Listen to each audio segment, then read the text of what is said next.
આપ સર્વ વિદ્યાર્થી મિત્રોનું હાર્દિક સ્વાગત છે। આજે આપણે ધોરણ 5ના ગણિત વિષયના પ્રકરણ નંબર 7 તમે પેટર્ન જોઈ શકો છો તેના વિશે અભ્યાસ કરીશું। પેટર્ન ફેરવો। બાળ દોસ્તો, તમે ત્રીજા અને ચોથા ધોરણમાં પેટર્ન વિશે ઘણો અભ્યાસ કર્યો। હવે એ જ પેટર્ન વિશે આપણે આગળ અભ્યાસ કરીએ। તો બાળકો, પેટર્નને 3 નિયમો અનુસાર ફેરવી શકાય। સર્વપ્રથમ આપણે પહેલો નિયમ જોઈએ કે આપેલી પેટર્નને 1/4 એટલે કે 1/4 ફેરવીને પુનરાવર્તિત કરો। તો ચાલો આપણે જોઈએ। જુઓ, અહીં તમને એક પેટર્ન આપવામાં આવેલી છે। આ પેટર્નને ઘડિયાળની દિશામાં એટલે કે ઘડિયાળના કાંટા જે દિશામાં ફરે છે તે દિશામાં 1/4 ફેરવો તો કંઈક આ પ્રકારે તમને દેખાશે। એટલે કે જે ઉપરની તરફ જે ફૂલનો ભાગ હતો તે તમને જમણી બાજુ દેખાશે। તેવી જ રીતે ફરી પાછું 1/4 જેટલું ફેરવતા ઘડિયાળની દિશામાં આ ડિઝાઇન એટલે કે આ પેટર્ન તમને આ પ્રકારે દેખાશે કે જે જમણી બાજુ ફૂલનો ભાગ હતો તે નીચેની તરફ જશે અને ફરી પાછો 1/4 ફેરવીએ તો તે જે નીચે હતો તે ડાબી બાજુ જતો રહેશે અને ફરી પાછો 1/4 ફેરવીએ તો તે પોતાના મૂળ સ્વરૂપમાં આવી જશે। તો આવી રીતે 1/4 આપણે પેટર્નને ફેરવી શકીએ। ત્યારબાદ બીજો નિયમ જોઈએ કે 1/3 ફેરવીને પુનરાવર્તિત કરો। એટલે કે તમને જે પેટર્ન આપવામાં આવેલી છે તેને ઘડિયાળની દિશામાં 1/3 જેટલો ફેરવો તો જે ઉપરની તરફ ફૂલનો ભાગ હતો તે તમે જોઈ શકો છો નીચેની તરફ જતો રહ્યો। ફરી પાછો તેને 1/3 જેટલો ફેરવીએ તો જે નીચેની તરફ ફૂલનો ભાગ હતો તે ઉપરની તરફ જતો રહેશે એટલે કે પોતાના મૂળ સ્વરૂપમાં ફરી પાછું આવી જશે। ત્યારબાદ આપણે જોઈએ ત્રીજો નિયમ કે જેમાં આપેલી પેટર્નને 2/3 ફેરવીને પુનરાવર્તિત કરવામાં આવે છે। તમે જોઈ શકો છો કે અહીં પેટર્ન મૂળ સ્વરૂપે છે, ત્યારબાદ તેને 2/3 ઘડિયાળની દિશામાં ફેરવીએ તો જે ઉપરની તરફ ફૂલનો ભાગ હતો તે સીધો જ ડાબી બાજુ આવી જશે અને ફરી પાછું તેને 2/3 જેટલો આપણે ફેરવીએ તો જે ડાબી બાજુ હતો તે નીચેની તરફ જતો રહેશે અને ફરી પાછું 2/3 જેટલું ફેરવીએ તો જે નીચેની તરફ હતો ફૂલનો ભાગ તે ભાગ જમણી તરફ જતો રહેશે અને ફરી પાછું 2/3 ફેરવીએ તો જે જમણી બાજુ ફૂલનો ભાગ છે તે તમે જોઈ શકો છો ઉપરની તરફ એટલે કે પોતાના મૂળ સ્વરૂપમાં આવી જશે। નીચે આપેલા આકારોની પેટર્ન પૂર્ણ કરો। અહીં તમને કેટલાક આકારો આપવામાં આવેલા છે। પહેલા ચિત્રમાં તમે જુઓ તો જે એરો છે તેનો આકાર ઉપરની તરફ છે। ત્યારબાદ બીજા ચિત્રમાં તમે જોઈ શકો છો કે તેને 1/4 ઘડિયાળની દિશામાં ફેરવવામાં આવ્યો છે અને એરો જમણી બાજુ છે। ત્યારબાદ ત્રીજા ચિત્રમાં તમે જુઓ તો 1/4 ફેરવી અને એરો જે છે તે નીચેની તરફ જતો રહ્યો છે। હવે આગળની પેટર્ન તમે વિચારો જોઈએ બાળકો કે આ જે એરો છે તે કઈ દિશામાં જશે? તે ડાબી બાજુ જશે કારણ કે 1/4 જેટલો ફરે છે અને ત્યારબાદ હવે તે એરો પોતાની મૂળ સ્થિતિમાં પાછો આવી જશે। ત્યારબાદ આપણે જોઈએ બીજી પેટર્ન। તો અહીં એનો જે અણીવાળો ભાગ છે તે તમે જોઈ શકો છો કે ઉપરની તરફ છે। ત્યારબાદ તેને આપણે 1/4 જેટલો ફેરવીએ તો તે જમણી બાજુ જતો રહેશે। પાછો ઘડિયાળની દિશામાં 1/4 ફેરવીએ તો તે નીચેની તરફ જતો રહેશે। ત્યારબાદ આગળની પેટર્ન જોઈએ તો 1/4 જેટલો ભાગ ફેરવીએ તો જે એનો અણીવાળો ભાગ છે તે ડાબી બાજુ જતો રહેશે અને ફરી પાછો 1/4 જેટલો ફેરવીએ તો એ જે છે પોતાની મૂળ સ્થિતિમાં પાછો આવી જશે। ત્યારબાદ આપણે ત્રીજી પેટર્ન જોઈએ। અહીં તમે જોઈ શકો છો કે આ જે ગોળ રાઉન્ડ છે તેની અંદર આપવામાં આવેલી લાઈન એ થોડી ક્રોસ આપેલી છે।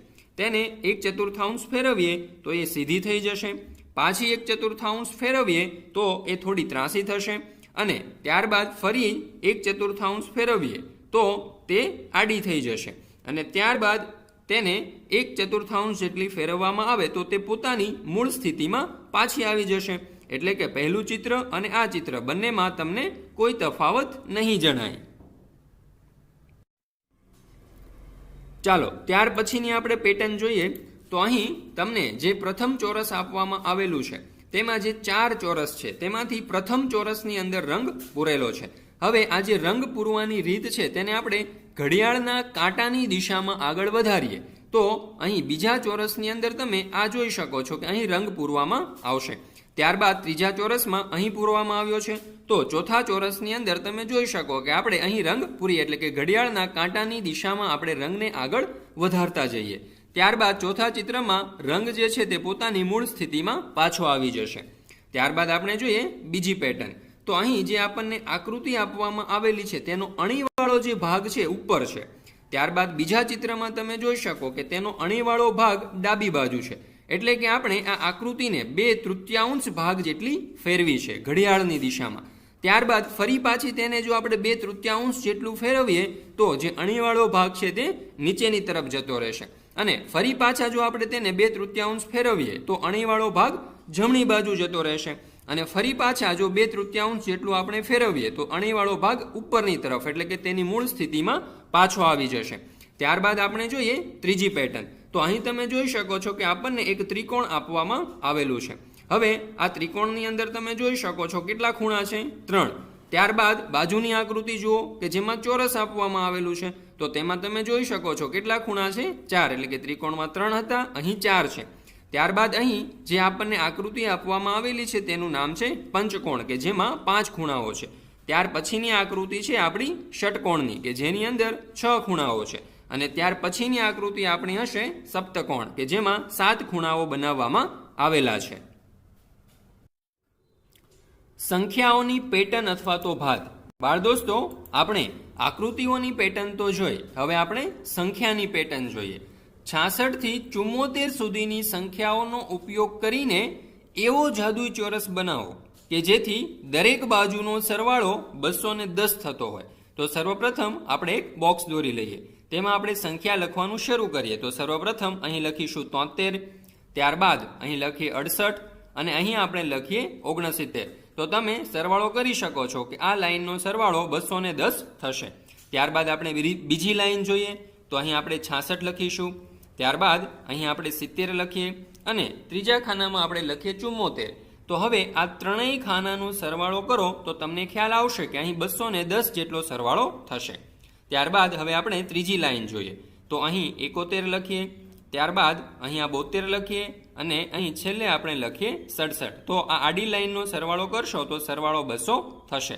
તેવી જ રીતે જો તમે ઊભી લાઈનનો સરવાળો કરશો તો પણ 200 થશે. પહેલી લાઈન, બીજી લાઈન અને ત્રીજી લાઈન એટલે કે 3 લાઈનનો સરવાળો 210 જેટલો થશે.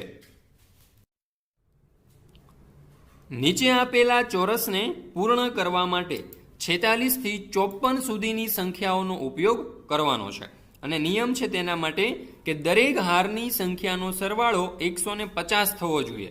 એટલે કે ઊભી હાર હોય કે આડી હાર હોય તેનો સરવાળો 150 થવો જોઈએ.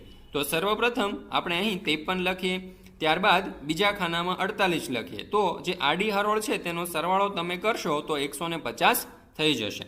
ત્યારબાદ અહીં આપણે 50 લખીએ અને અહીં આપણે લખીએ 54. તો બીજી આડી હરોળનો સરવાળો કરશો તો પણ 150 થશે અને ઊભી લાઈનમાં પણ બીજી લાઈનનો સરવાળો તમે કરો તો 150 થશે. ત્યારબાદ હવે ત્રીજી લાઈનમાં જોઈએ. અહીં 51 અને અહીં આપણે લખીએ 47. તો આડી લાઈનનો પણ 150 થશે અને ઊભી ત્રણેય લાઈનનો સરવાળો તમે કરશો તો પણ 150 થઈ જશે. નીચે આપેલ ચોરસને પૂર્ણ કરવા માટે 21 થી 29 સુધીની સંખ્યાઓનો ઉપયોગ કરો. પરંતુ નિયમ એવો છે કે દરેક હારની સંખ્યાનો સરવાળો 75 થવો જોઈએ. તો ચાલો આપણે શરૂ કરીએ. અહીં વચ્ચેના ખાનામાં આપણને 25 લખેલા આપ્યા છે. તો આપણે પ્રથમ હરોળથી શરૂ કરીએ, જેમાં પ્રથમ ખાનામાં 26, ત્યારબાદ બીજા ખાનામાં 27 અને ત્રીજા ખાનામાં 22 લખીએ. તો આ જે પ્રથમ આડી હરોળ છે તેનો સરવાળો 75 થઈ જશે. ત્યારબાદ બીજી આડી હરોળમાં પહેલા 21 લખીએ, ત્યારબાદ અહીં આપણે લખીએ 29. તો આ ત્રણેયનો સરવાળો 75 થશે. ત્યારબાદ હવે ત્રીજી લાઈનમાં લખીએ તો અહીં આપણે લખીશું 28, ત્યારબાદ અહીં લખીશું 23 અને છેલ્લે અહીં આપણે લખીએ 24. તો આડી લાઈન અને દરેક ઊભી લાઈન બધાનો સરવાળો 75 થશે. બાળકો, તમને ખ્યાલ હશે કે ત્રિકોણને 3 બાજુઓ હોય છે, તેવી રીતે ચોરસને 4 બાજુઓ હોય છે અને પંચકોણને 5 બાજુઓ હોય છે. તેવી જ રીતે ષટકોણને 6 બાજુઓ હોય છે, એટલા માટે ષટકોણ એ 6 બાજુવાળી બંધ આકૃતિ કહેવામાં આવે છે.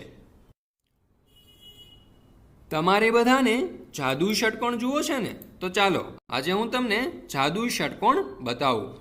નીચે આપેલ પેટર્નના નિયમ અનુસાર ષટકોણને પૂર્ણ કરો. જુઓ, અહીં આપણને એક ષટકોણ આપવામાં આવેલો છે. ત્યારબાદ શું કહ્યું છે કે આપેલ ષટકોણમાં સંખ્યાઓની પેટર્ન જુઓ.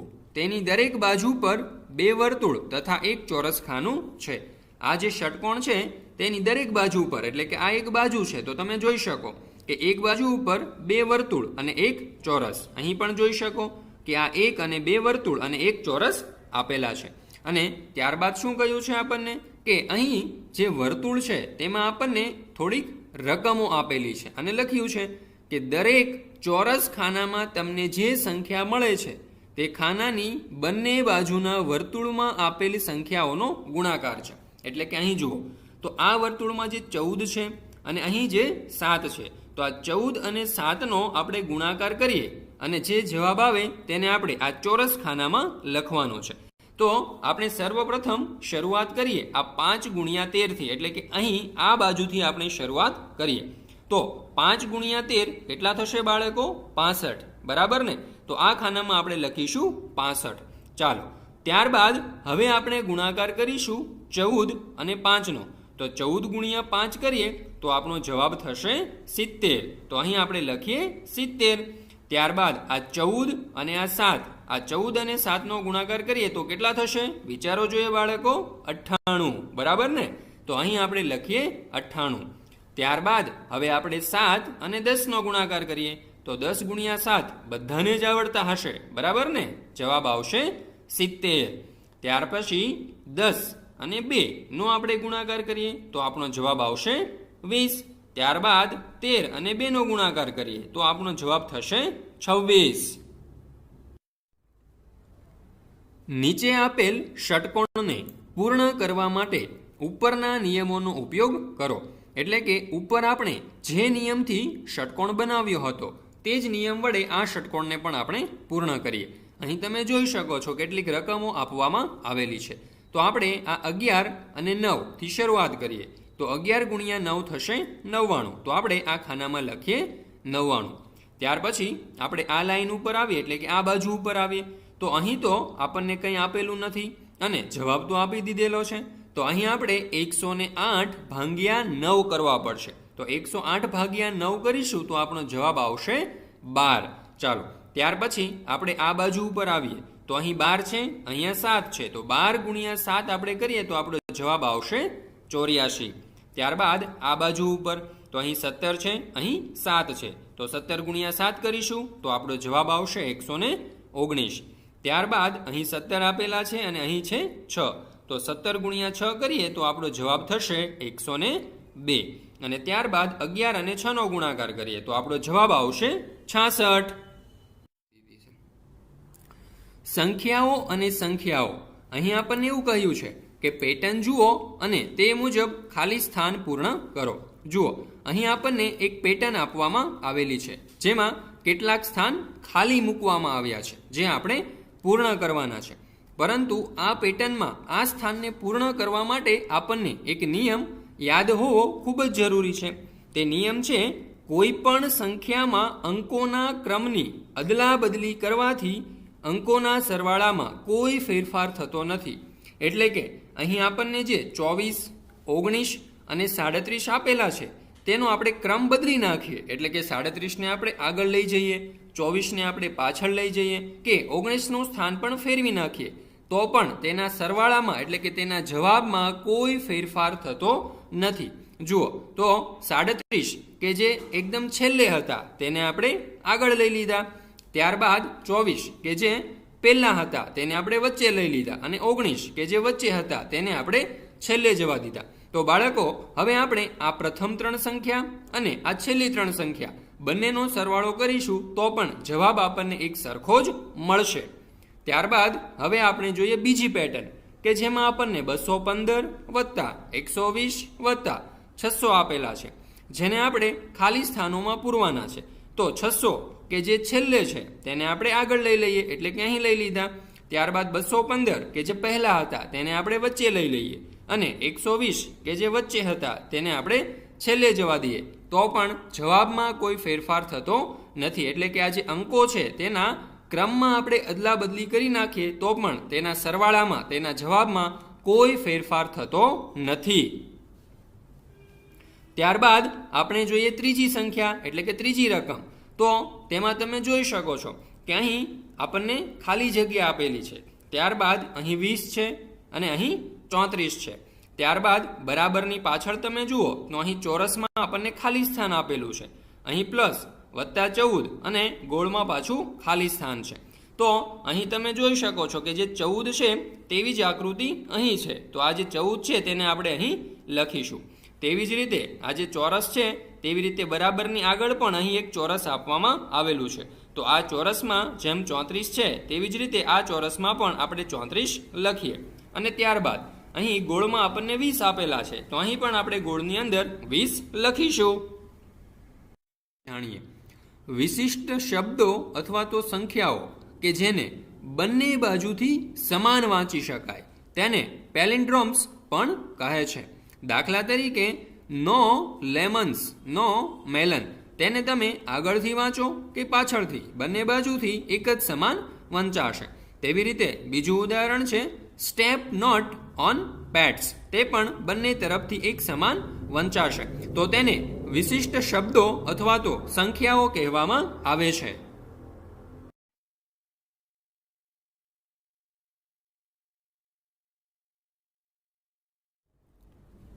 વિશિષ્ટ સંખ્યા. નીચે આપેલ સંખ્યાઓને વિશિષ્ટ સંખ્યામાં ફેરવવાનો પ્રયત્ન કરો. તો પહેલી સંખ્યા આપણને આપવામાં આવેલી છે 28, તો આપણે લખી નાખીએ 28. હવે આ જે 28 છે તેના ક્રમને આપણે ફેરવી નાખીએ, એટલે કે જે એકમના અંકમાં 8 છે તેને દશકના અંકમાં લઈ લઈએ, અને દશકના અંકમાં 2 છે તેને એકમના અંકમાં લઈ લઈએ, તો આપણી સંખ્યા બની જશે 82. હવે આપણે શું કરીએ તો કે 28 અને 82 આ બંને સંખ્યાઓનો સરવાળો કરીએ તો આપણો જવાબ આવશે 110. પરંતુ આ 110 એ વિશિષ્ટ સંખ્યા નથી, કારણ કે 110 ને આપણે બંને બાજુથી વાંચીએ તો તે 110 વંચાશે નહીં, પાછળથી વાંચીએ તો તે ફક્ત 11 વંચાશે. તો આપણે આગળ વધીએ. હવે શું કરવું પડશે તો કે આપણી પાસે અત્યારે 110 છે. હવે આ જે 110 છે તેને આપણે ઉલટા ક્રમમાં ગોઠવીએ, એટલે કે 0 જે એકમના સ્થાનમાં છે તેને 100ના સ્થાનમાં લઈ લઈએ, અને આ 1 દશકના સ્થાનમાં છે તેને ત્યાં જ રહેવા દઈએ, અને જે 100ના સ્થાનમાં 1 છે તેને આપણે એકમના અંકમાં લઈ લઈએ, તો આપણી સંખ્યા થઈ જશે 0, 11. ત્યારબાદ હવે આપણે આ બંને સંખ્યાઓનો સરવાળો કરીએ, એટલે કે 110 વત્તા 11 કરીએ તો આપણો જવાબ આવશે 121. અને 121 ને આપણે આગળથી વાંચીએ તો પણ 121 વંચાશે, અને પાછળથી વાંચીએ તો પણ 121 વંચાશે. એટલા માટે આ 121 એ વિશિષ્ટ સંખ્યા છે.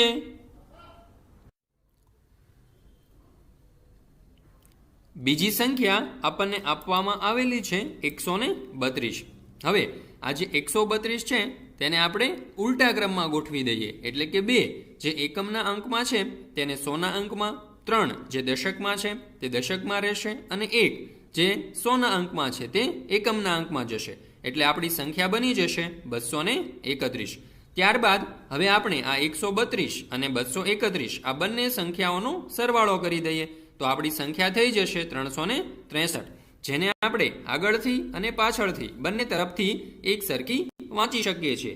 એટલા માટે આ વિશિષ્ટ સંખ્યા છે. હવે આપણે જોઈએ ત્રીજું ઉદાહરણ, જેમાં આપેલી સંખ્યા છે 273. 273 ને આપણે હવે ઉલટા ક્રમમાં ગોઠવીએ તો આપણી સંખ્યા બની જશે 372. હવે 273 અને 372 આ બંને સંખ્યાઓનો આપણે સરવાળો કરીએ તો આપણી પાસે નવી સંખ્યા આવશે 645. પરંતુ આ 645 એ વિશિષ્ટ સંખ્યા નથી, કારણ કે તેને બંને બાજુથી આપણે સમાન રીતે વાંચી શકતા નથી. તેથી આપણે આગળ વધીએ તો આપણે મેળવેલી સંખ્યા છે 645. હવે આ 645 ને પણ આપણે ઉલટા ક્રમમાં ગોઠવી દઈએ તો આપણી સંખ્યા બનશે 546. હવે આપણે આ 645 અને 546 આ બંનેનો સરવાળો કરીએ તો આપણી નવી સંખ્યા આવી જશે 1191. પરંતુ આ 1191 એ પણ વિશિષ્ટ સંખ્યા નથી, કારણ કે તે બંને તરફથી એક સમાન વંચાતી નથી. તો હજુ આપણે આગળ વધીએ. આપણે મેળવેલી સંખ્યા છે 1191. હવે તેને આપણે ઉલટા ક્રમમાં ફેરવી નાખીએ તો આપણી સંખ્યા થઈ જશે 1911. હવે આપણે આ 1191 અને 1911 બંનેનો સરવાળો કરીએ તો આપણને નવી સંખ્યા મળશે 3102. હવે બાળ દોસ્તો, આ 3102 એ પણ વિશિષ્ટ સંખ્યા નથી, કારણ કે તેને પણ આપણે બંને તરફથી એક સમાન રીતે વાંચી શકતા નથી. તો હજુ પણ આપણે આગળ વધીએ. આપણી મેળવેલી સંખ્યા છે 3102. હવે આ સંખ્યાને ઉલટા ક્રમમાં ગોઠવીએ તો આપણી સંખ્યા બનશે 2013. હવે આપણે આ સંખ્યાનો સરવાળો કરીએ તો આપણો જવાબ આવશે 5115. તો જોયું બાળ દોસ્તો, આ 5115 એ બંને તરફથી એક સમાન રીતે વંચાશે. તો મળી ગઈ આપણને આપણી વિશિષ્ટ સંખ્યા.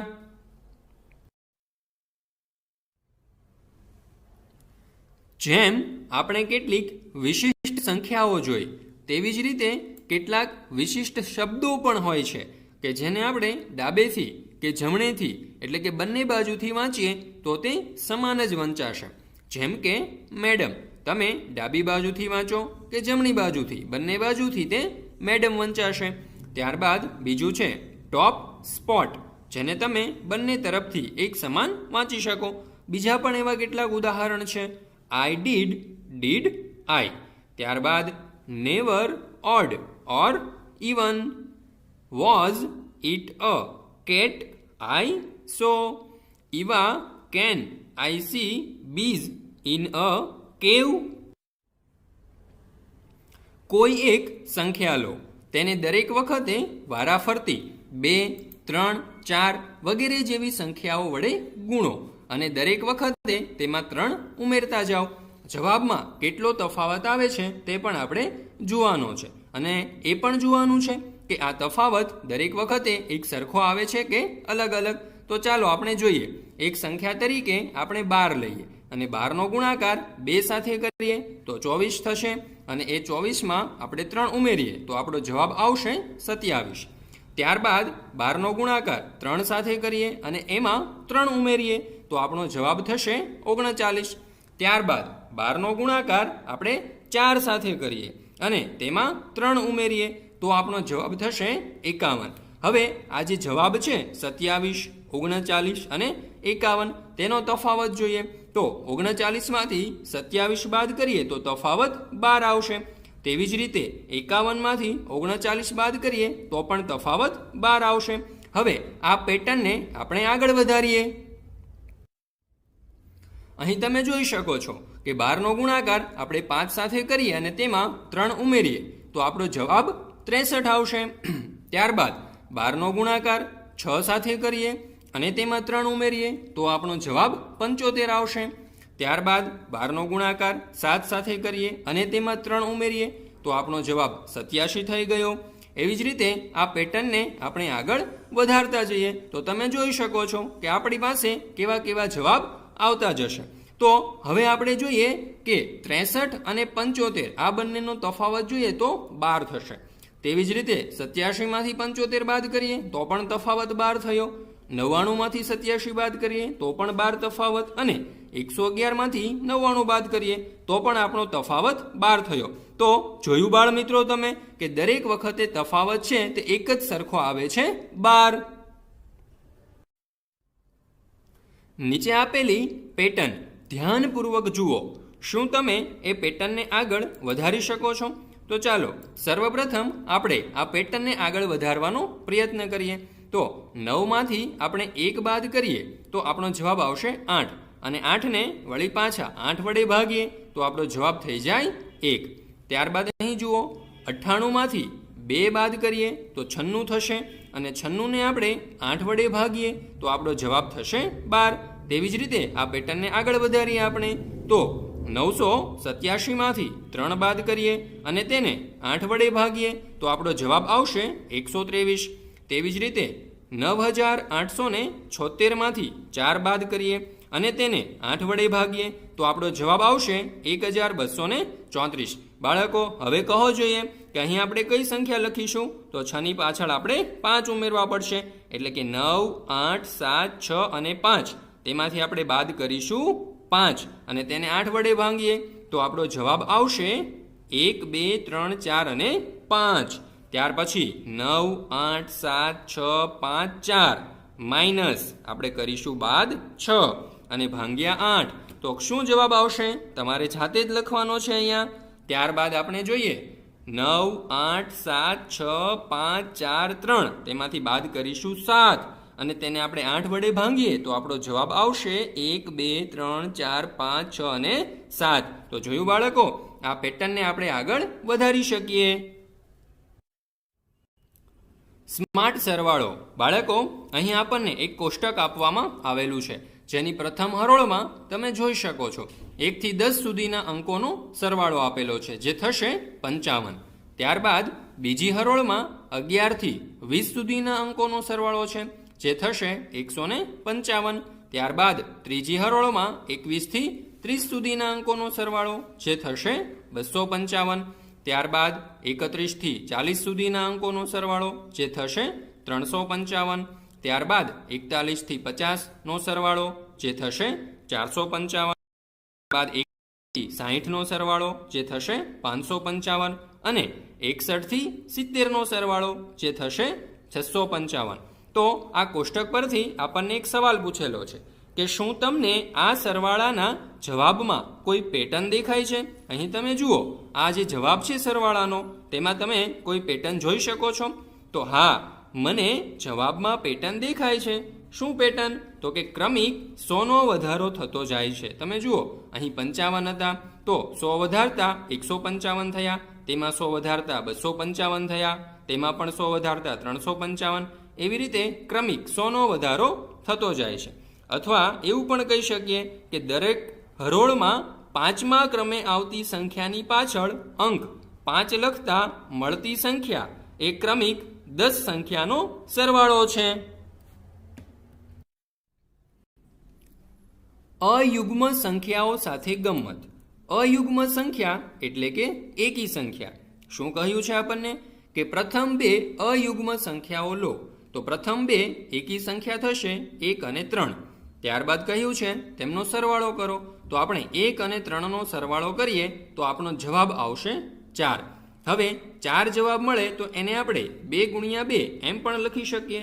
તો આ 2 જે છે તે આ પ્રથમ 2 એકી સંખ્યા 1 અને 3ની વચ્ચેની સંખ્યા છે, તમે જોઈ શકો છો. ચાલો હવે આ પેટર્નને આપણે આગળ વધારીએ તો 1 + 3 + 5 એટલે કે હજુ એક અયુગ્મ સંખ્યા આમાં ઉમેરી દઈએ તો 1 + 3 + 5 થશે 9. બરાબર ને?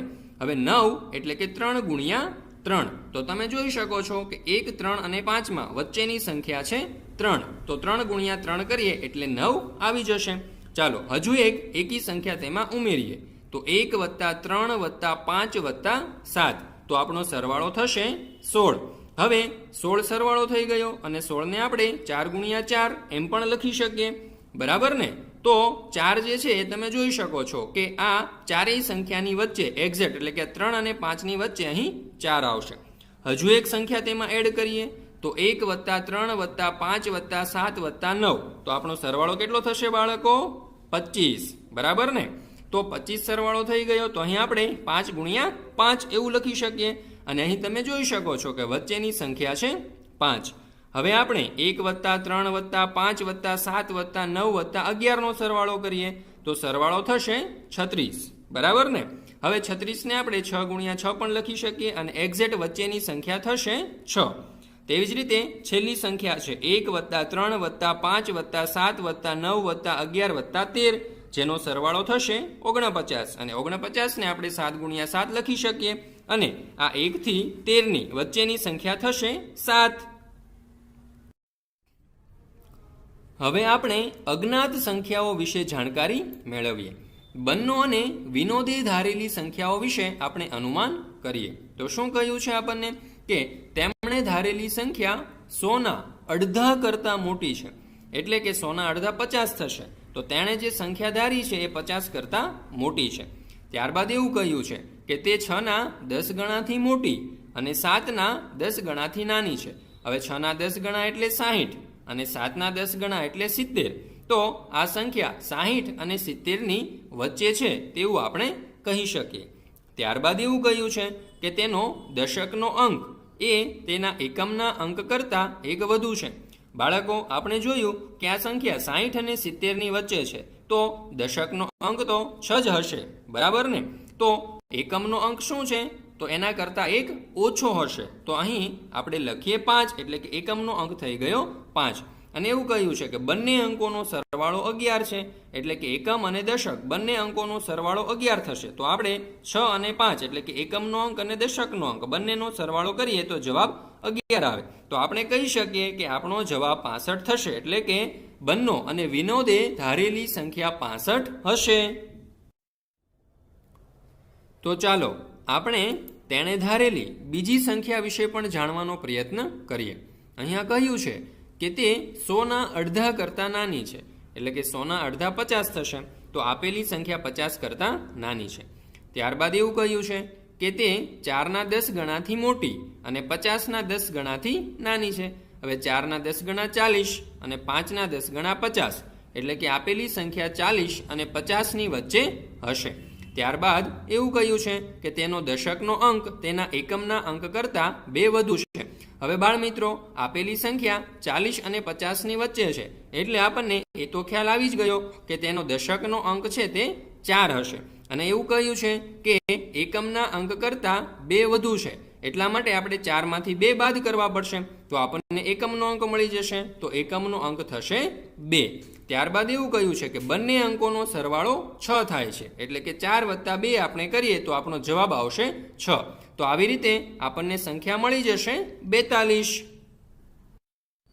હવે આપણે કેટલીક વિસ્મયકારક સંખ્યાઓ વિશે અભ્યાસ કરીએ. અહીંયા આપણને કહ્યું છે કે તમારા મિત્રને કહો તમારી ઉંમર લખો. હવે માનો કે તમારા મિત્રની ઉંમર 10 વર્ષ છે, તો આપણે અહીં લખ્યું કે 10 વર્ષ. તેમાં 5 ઉમેરો, એટલે કે તમારા મિત્રની જે ઉંમર છે 10 વર્ષ તેમાં 5 ઉમેરીએ તો આપણો જવાબ આવશે 15. હવે મળતા સરવાળાને 2 વડે ગુણો, એટલે કે આ જે સરવાળો મળ્યો 15 તેને આપણે 2 વડે ગુણવાના છે. તો 15 ગુણ્યા 2 કરીએ તો આપણો જવાબ આવશે 30. ત્યારબાદ તેમાંથી 10 બાદ કરો, એટલે કે આ જે 30 મળ્યા તેમાંથી આપણે 10 બાદ કરીએ તો આપણો જવાબ આવશે 20. હવે શું કહ્યું છે કે જે જવાબ મળ્યો છે તેને 2 વડે ભાગો, એટલે કે આ 20ને 2 વડે આપણે ભાગીએ તો આપણને જવાબ મળશે 10. તો જોયું બાળકો, તેના મિત્રની જે ઉંમર હતી કે જે તેણે ધારી હતી તે ઉંમર પાછી આવી ગઈ. તો તમારા મિત્રને પણ આશ્ચર્ય થશે આ જાણીને. સૂચના મુજબ કરો અને ખાલી સ્થાન પૂર્ણ કરો. ચાલો જુઓ, કોઈ એક સંખ્યા લો. તો અહીં તમે કોઈ પણ એક સંખ્યા ધારી શકો છો. આપણે અહીં 9 લખીએ. તેના બમણા કરો. બમણા કરવા માટે આપણે જે સંખ્યા ધારી છે તેને 2 વડે ગુણવા પડશે. તો 9 ગુણ્યા 2 કરીએ તો આપણો જવાબ આવશે 18. હવે તેને 5 વડે ગુણો, એટલે કે આપણો જે જવાબ આવ્યો 18 તેને આપણે 5 વડે ગુણીએ તો 18 ગુણ્યા 5 કરીએ તો જવાબ આવશે 9. હવે આપણો જે જવાબ છે તેને 10 વડે ભાગવાનો છે, એટલે કે આ 90ને આપણે 10 વડે ભાગાકાર કરીએ તો 90 ભાગ્યા 10 કરીશું તો આપણો જવાબ આવશે 9. એટલે કે આપણે જે સંખ્યા લીધી હતી, જે સંખ્યા ધારી હતી તે જ સંખ્યા પાછી આવી ગઈ.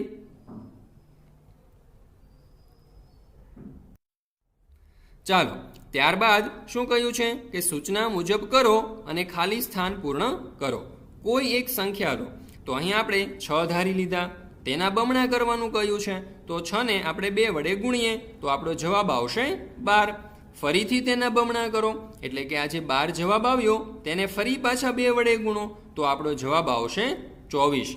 હવે શું કરવાનું છે તો કે મળતા જવાબમાં તમે લીધેલી સંખ્યા ઉમેરો, એટલે કે આ જે જવાબ આવ્યો 24 તે અહીંયા લખીએ અને તેમાં ઉમેરવાનું શું છે તો કે આપણે લીધેલી સંખ્યા. તો આપણે કેટલા લીધા હતા? 6. તો એ 6 આમાં ઉમેરીએ તો 24 + 6 કરીએ તો આપણો જવાબ થશે 30.